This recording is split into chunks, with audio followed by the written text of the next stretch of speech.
কাটছিল। তখনই ঘটল বিপদ। হায় হায়, আমি কি করলাম? মনে হচ্ছে এটা কোনো সাপের বাসা। আমি তো সাপের বাসায় কেটে ফেললাম। এখন কি হবে? ঘরের মধ্যে আবার সাপটা নেই তো? সাপটা বেরোনোর আগে আমি তাড়াতাড়ি পালাই। রমেশ ভয় পেয়ে কোদালটা সেখানে ফেলে দিল আর দৌড়াতে দৌড়াতে নিজের বাড়িতে চলে গেল।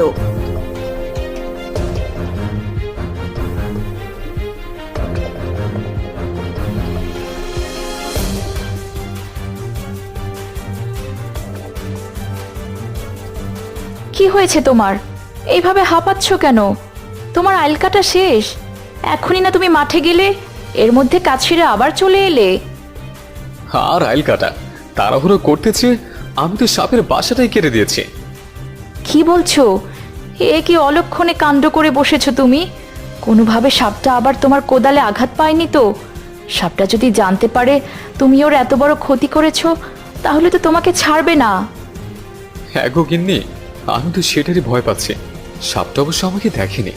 কিছুদিন আমি ঘরে লুকিয়ে থাকি, তারপর দেখা যাবে কি হয়। এদিকে কিছুক্ষণ পর সাপটি তার ঘরের কাছে চলে এলো। আমার বাসাটা এইভাবে কে কেটে দিল? ভাগ্যিস আমি এই সময় ঘরে ছিলাম না, তাহলে তো ওই শয়তান লোকটা ঘরের সাথে সাথে আমাকেও কেটে দিত। নিশ্চয়ই এই জমির মালিক এসেছিল, তার কোদালটা এখানে ফেলে রেখে চলে গেছে। আমার ঘর ভেঙে আমার এত বড় ক্ষতি করার মাসুল তো ওকে গুনতেই হবে। আজকে 2 দিন হলো তুমি মাঠে যাচ্ছ না। এদিকে ধানগুলো মনে হয় পাক ধরে গেছে। আমাদের ধানের কি অবস্থা, একটু গিয়ে দেখে আসলে তো পারতে। হ্যাঁ, তুমি ঠিকই বলেছ।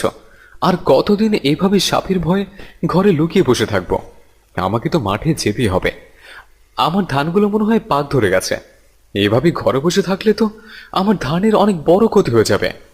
আমি বরং মাঠে যাই, আমার ধানগুলোর কি অবস্থা দেখে আসে।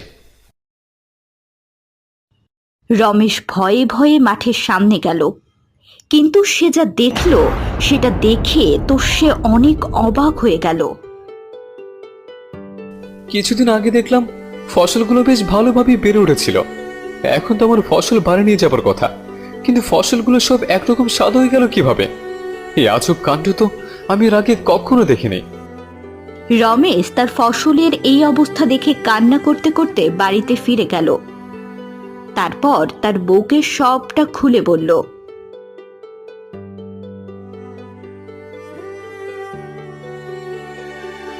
সে কি, এইটুকু